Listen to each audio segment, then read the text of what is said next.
Hi, and welcome to the Get Into Cloud podcast. My name is Coin. Today, this is going to be a short podcast to really respond to a lot of advice and responses I see online for folks that are looking to make the transition to cloud.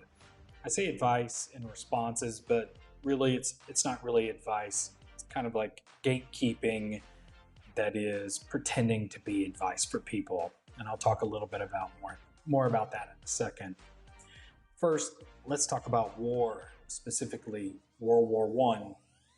You'll recall in 1914, this was the Ottomans, Germany, and Austria-Hungary versus the Allied powers.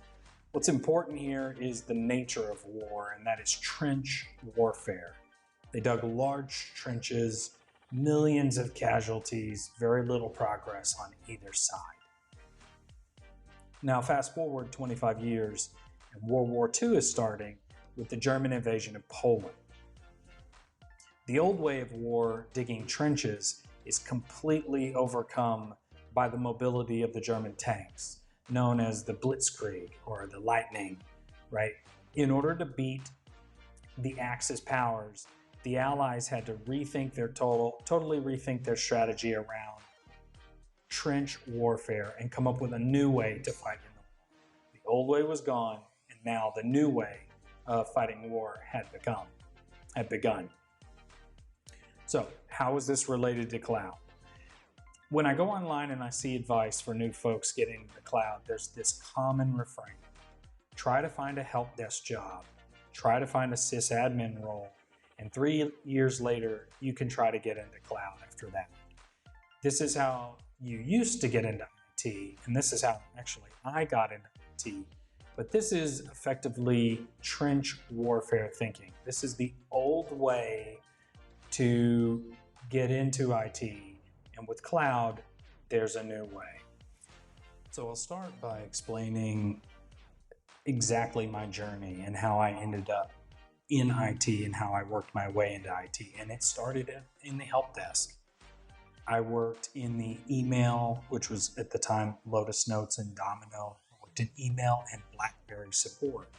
BlackBerry was this popular cell phone platform for executives where everything was encrypted. It was considered highly secure, and the executives in the company would have these BlackBerry telephones.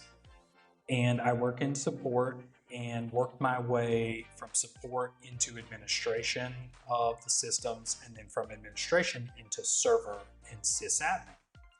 From there, I worked my way into VMware and private cloud, and eventually into public cloud.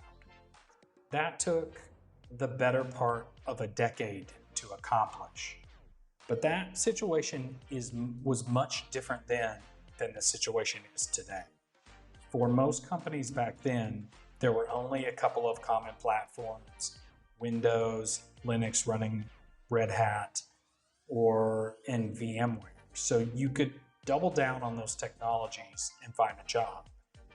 When it comes to being an architect on-prem, you have to know everything because you're buying physical materials. There's no going back. Everything is a one-way door on premises.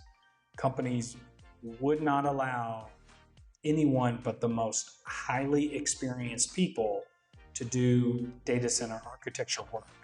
Mistakes were career-ending because you are literally purchasing millions of dollars in hardware, and it was going to take probably the same amount of money to get it installed and up and running. So you'd spend years getting that going, and so even small mistakes were huge in terms of money and time wasted. Today, we have the cloud, and it's changing very fast. When I started in AWS, there wasn't even Lambda. You had to build your own NAT gateways on EC2 instances. And there was a thing called a transit VPC, which had a pair of Cisco routers running in it to connect VPCs across accounts and into on-prem solutions. There was no cross-account VPC peering. So we had all these different kinds of solutions that had to be built, in many cases by hand. None of that matters today. Do you see that? You will likely never need to know any of these solutions. There's an all-new set of services you need to know. The NAT Gateway service replaced the homebrew NAT EC2 instances. The Transit Gateway service and the Direct Connect Gateway services on top all work together to create a centralized networking mesh framework for communication. VPC peering is added. And on top of this, there are very few one-way doors in the cloud. Things are light and experimental. Most of the things you build can be adjusted and refined. In fact, that's the whole point of the cloud. There was an article, which I will put in the description, from Amazon Prime. They famously built some part of their architecture on microservices, and it was terrible. And so they went back and they rebuilt it on containers and saved a bunch of money and made everything work a lot faster. That was Amazon. Literally, the people that work at AWS architected a design, and it sucked. And they noticed it sucked, and then they fixed it. And that's the way the cloud works. And so this old way of thinking that you need to have 3 years of experience before you can design a solution, that's gone. That's over. And so the great news is that you can jump into cloud right now and start learning the new tools, the new services, the new patterns, and be useful to an employer. But you have to put the work in and keep putting the work in. Cloud is changing fast, and you're going to need to be aggressive about learning new things. You don't want to get stuck in the new old way, right? Containers are awesome, but they'll be replaced. Kubernetes already needs to be replaced with whatever the next thing is. Can't wait. I spent years learning VMware. I got my VCP certification, VCP 3.5, and all of that knowledge is worthless now. I've thrown it all away, and that's the price you pay to have the option to jump into the middle of the race. You have to be willing to learn what is important now and understand that you're going to have to keep learning. You're going to have to keep learning.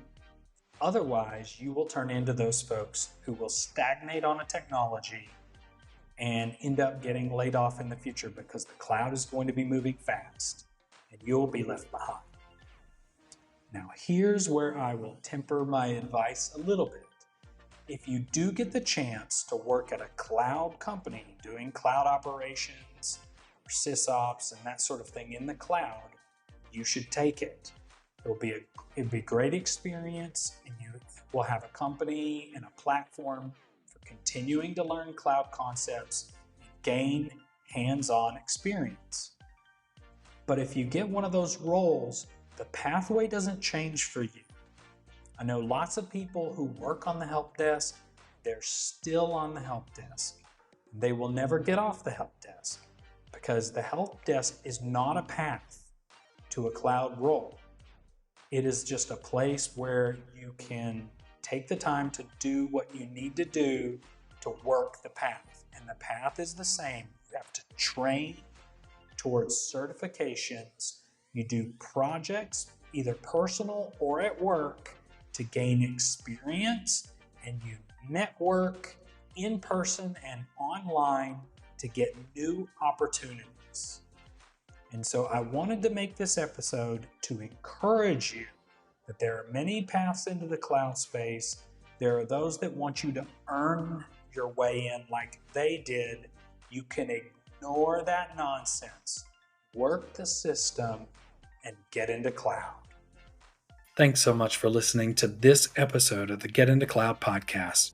I created this podcast to help people just like you that want to start and accelerate their cloud careers. Please take the time to like, subscribe, click, follow, do all the things on whatever platform that you use to listen to this podcast. We want to spread the word so that everyone can know that there's a pathway for them to get into cloud. Thanks so much for listening. Thanks for your help. Have a good day.